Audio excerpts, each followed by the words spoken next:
And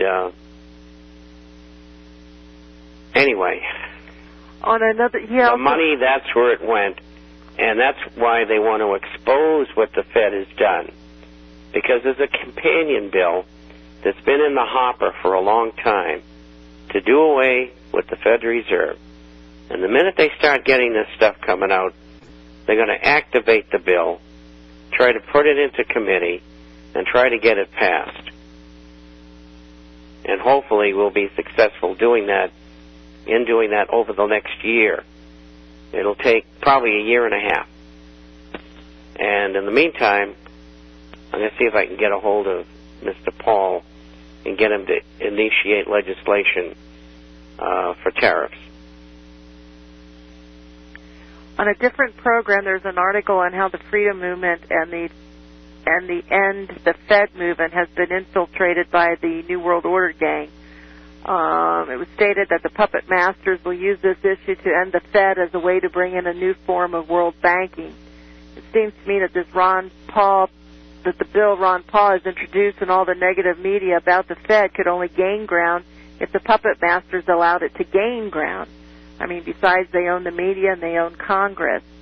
Could it be that the New World Order has decided the Fed has fulfilled its purpose and they are putting it on the altar for sacrifice, and out of the ashes they will convince the people they need a better form of banking and currency, a world currency and a world bank?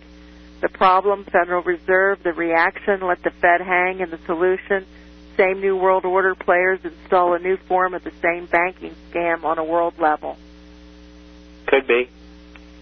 We don't know that. Nobody does, because we have to back into everything. We're not privy to what they do, and neither are the people who are putting out the negative propaganda.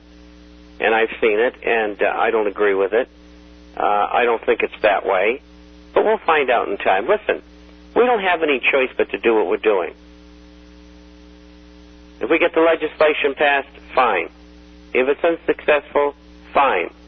We did what we could do. You can't do more than that within the system. That will be the final bell to tell everybody that they no longer can do anything within the system. And then, when they're living under a bridge someplace, they can decide whether they want to overthrow the government. Do you think all the money running into oil will find its way to gold and silver? Well, I don't think there's a lot of money going into oil, and I think most of those gains will be being done by hedge funds and the United States government and oil companies. And they'll pull the plug when they feel like it, just like they did before. Will some of the money go into gold and silver? The answer is yes.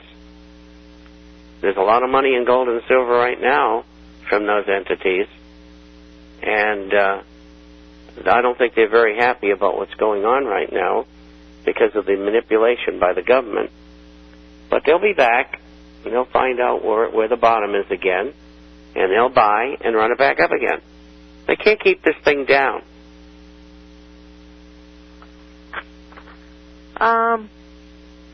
This question is in from Bert, and it's Gold Diva and Uncle Bob. Wow. Uncle Bob. I have an Uncle Bob. Well, I hope he's a nice person. Yes, he is. He's my uncle. Gerald Celente was interviewed, and he said that the Saudi king told Prince Obama that they wanted gold to buy their oil, not dollars.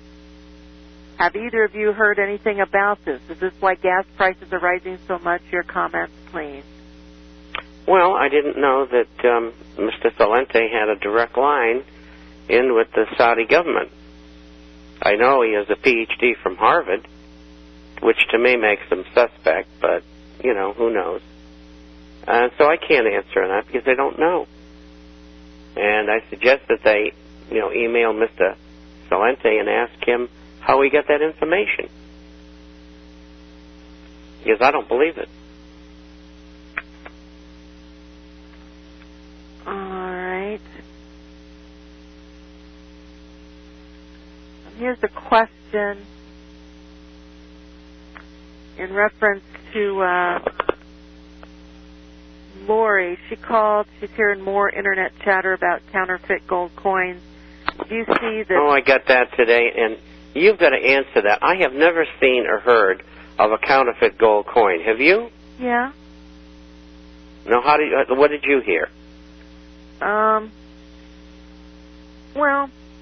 they do have counterfeit coins. You're going to find most of your counterfeit coins when you buy from places like eBay, your local coin stores. That doesn't mean all of them. But the guy who has a counterfeit coin is not going to send me product and wait for me to send him a check. He's going to walk into the corner store and hope that he can unload the coins that he has. He's hoping that he'll get someone that's inexperienced at the sales counter, and that's where those crooks go to unload their bad coins. That's why the one gentleman that I had that bought some circulated $10 Liberties, I believe they were. This goes back a couple of years. They were $10 Liberties and $10 Indians, I believe, in circulated condition out of some coin store. I don't know, it was North or South Carolina, and he wanted to trade them for numismatic coins. Well, when they got here they had gold in them, and he did get some money from them because there was gold, but they mixed gold in there. But they were counterfeit. They only had I believe it was, if I remember correctly, 14% gold. They were 14% or 14 karat gold versus the gold content. So he got some gold money out of it, but and I was told that these coins were counterfeited by Lebanon in the early 1990s. So they're filtered through. You have China that's producing coins they're being slabbed. But where do you buy those coins, folks? You buy them at eBay and corner stores. I get my coins from the biggest dealers in the country and around the world. They're the biggest wholesalers available. Trust me, nothing gets through us. When somebody sells back something to me, I ask where they purchased it. And if I don't know the people or it sounds questionable, it certainly is checked out before it gets into inventory. Even my wholesalers, they all check their inventory before they mail anything out to make sure nothing gets through. So this is why I stress time and time again, you build a relationship with someone so that I can trust you and you can trust me, and that you get quality coins when you purchase them. This lady is not buying gold because she's concerned about buying counterfeit coins. That means she wants to buy from somebody that she probably shouldn't trust. So, there's counterfeits in everything. But, again, you just have to be smart about it and buy from me. That way you don't have to worry about it. And, the same thing with people. There was on another program. Well, you have to know what the bid price is. Before you buy, know what the bid price is. My question is, what difference does it make what the bid price is? Because the market dictates the bid price. So 3 years from now, how do you know that a dealer's not charging you commission? You don't. I mean, when you buy your product and you get the best price, the best coin for what's suitable for you, and you can't worry so much. And if you have any questions, just call me. Anything else to offer, Bob? No, continue talking for a minute. I have to split off for a second here. Oh, okay.